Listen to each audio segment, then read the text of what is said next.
Selamat datang di channel ini bersama Ngenggus Ikdam, kita sinau bareng di Majelis Sabilu Taubah. Gus Ikdam sering mengatakan ngagarangan. Biasanya di pengajian yang menurut Gus Ikdam, pesertanya banyak ngagarangan. Gus Ikdam lepas dalam bicara. Tapi kali ini tidak. Gus Ikdam sangat hati-hati dalam bicara. Karena yang di samping dan di depannya adalah orang-orang besar yaitu para masyayikh, PBNU, dan ada juga Gus Kautsar. Yuk lihat videonya. Seberapa hati-hatinya Gus Ikdam dalam bicara. Bismillahirrahmanirrahim. Assalamualaikum warahmatullahi wabarakatuh.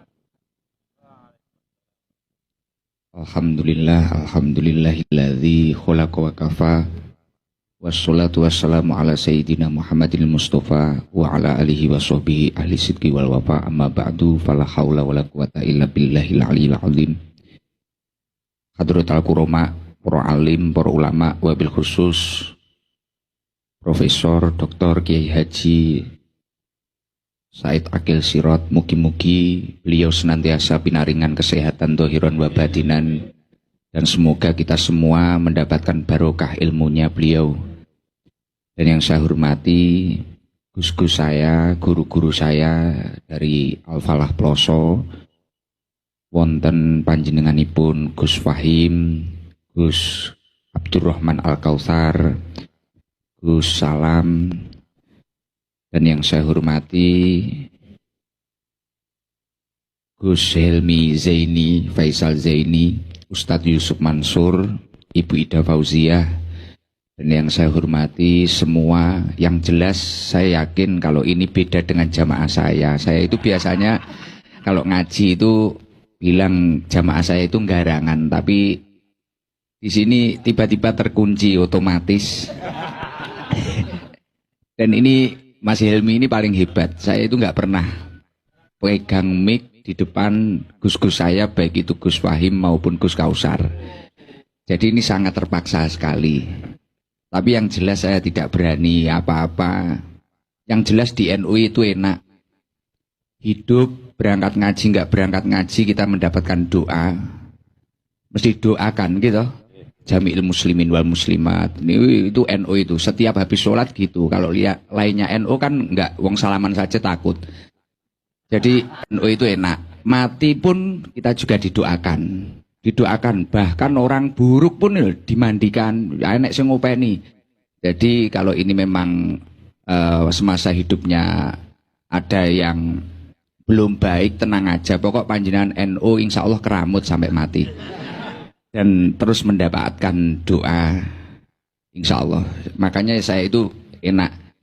Suka dengan NU itu nggak muluk-muluk. Dan yang nomor 2 di NU itu pasti kopen. Dilihat ibu-ibu ini lemu-lemu semua. Karena ya mayoritas nyun sewu yai seneng berkat. Nomor 1 itu pasti, alhamdulillah. Kan ini jarang-jarang kalau nggak NU. NU dikit-dikit kan makan, alhamdulillah. Ya seperti itu, dan alhamdulillah NU itu identik dengan sanad. Laulas sanad lakola man sya'a masya'a. Jikalau tanpa sanad, sekarang itu banyak orang pinter-pinter ngomong tapi tanpa sanad. Saya ini nggak pinter, saya ini nggak ngalim, tapi karena sanad keilmuan saya mondok ini alhamdulillah lumayan jelas. Saya mondok di pesantren Al-Falah Ploso, dan alhamdulillah ada salah satu Ning Lirboyo yang ketipu saya. Jadi alhamdulillah Mbah Yai kula niku nek ngomong ngoten alhamdulillah di rumah itu ini bukan takabur atau apa. Kula napa-napa nggih matur teng Gus Kautsar. Ini kita hadus binikmah kalih. Sekarang usia saya tuh 30. Alhamdulillah setiap malam Selasa di rumah saya itu rutinan itu selalu hadir orang 20.000. Itu tanpa diundang. Kalau ada happy asmara bisa 50.000.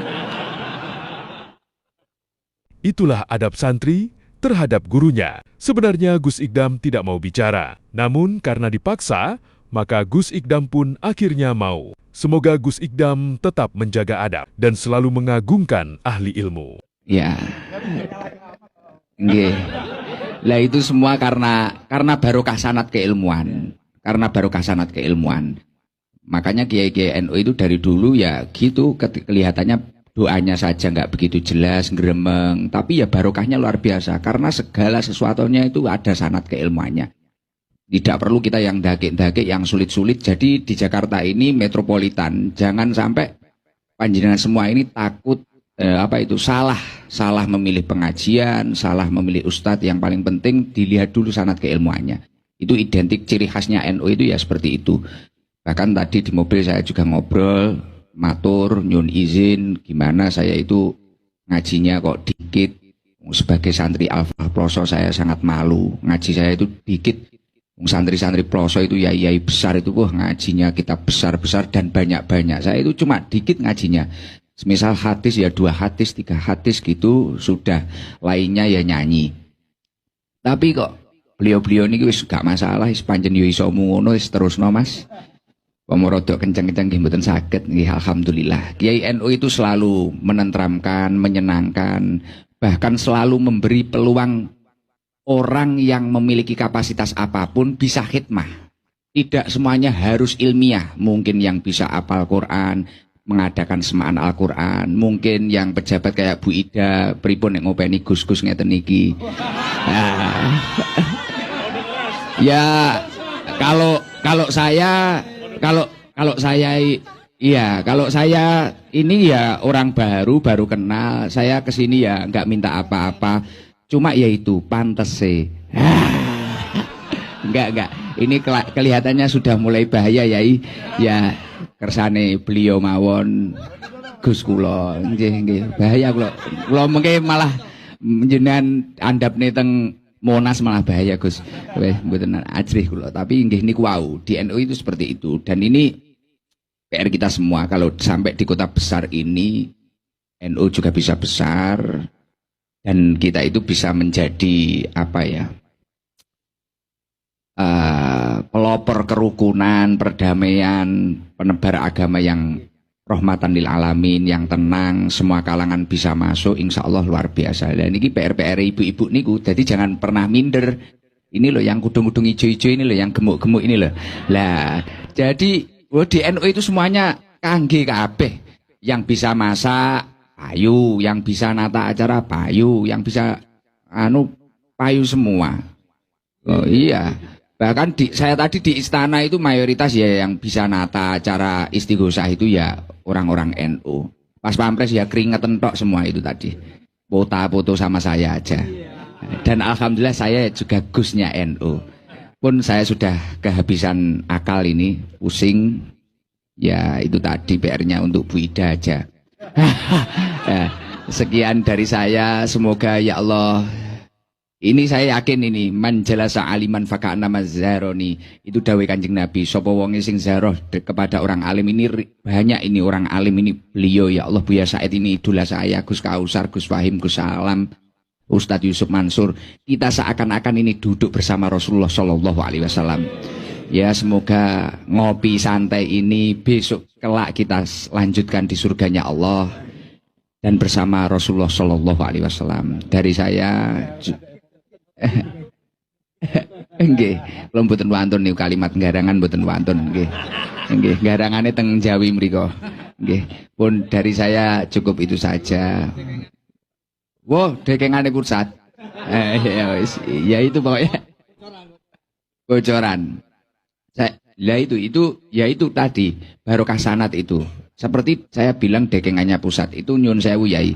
Saya itu waktu menerangkan fadhilul ibadah itu pada bab kalau nggak salah sholat sunnah, sholat qobliyah subuh kalau nggak salah. Dan sholat qobliyah subuh itu kan fadilahnya banyak sekali, itu termasuk bisa menyembuhkan penyakit apa, termasuk bisa menaikkan derajat kita gini. Fadilahnya banyak sekali. Nukilan dari kitab-kitab besar itu. Setelah itu saya itu tiba-tiba yaitu santri itu nggak pernah konsep seperti ini tadi. Saya nggak nyangka kalau mau dikasih mic, tapi ya alhamdulillah iso omong lah, senajan ya campur bahasa Inggris nih. Tapi ya gitu, tiba-tiba spontanitas karena ilmu tadi, mungkin barokah guru-guru saya, barokah riyadhah tirakat guru-guru saya. Tiba-tiba ada jok atau kalimat spontanitas jadi viral. Waktu itu kan banyak pejabat-pejabat ya yang mendadak tiba-tiba soleh ngaji itu loh. Di samping saya itu kan banyak itu ngaji pulang ya kosongan salaman nggak ngerenjel blas. Lah setelah itu ya maaf ini keceplosan ini. Kalau ini keceplosan, ya keceplosan kalau itu. Nggih, keceplosan kalau itu. Lah tiba-tiba ya itu saya bilang, dekenganmu wis gak terima no pejabat gak apa. Kalau kamu mau melakukan sholat sunnah atau sholat qobliyah atau sholat rawatib apapun itu, dekenganmu pusat. Semua diam. Pusat Allah Ta'ala. Wes, akhirnya tepuk tangan tapi tetap tidak dijalani. Ya seperti itu. Alhamdulillah. Ya penting ngaji. Wes, pokoknya saya ini hari yang paling mengerikan bagi saya. Saya bicara di depan guru-guru. Ya semoga saya bisa mendapatkan barokah ilmu-ilmu beliau.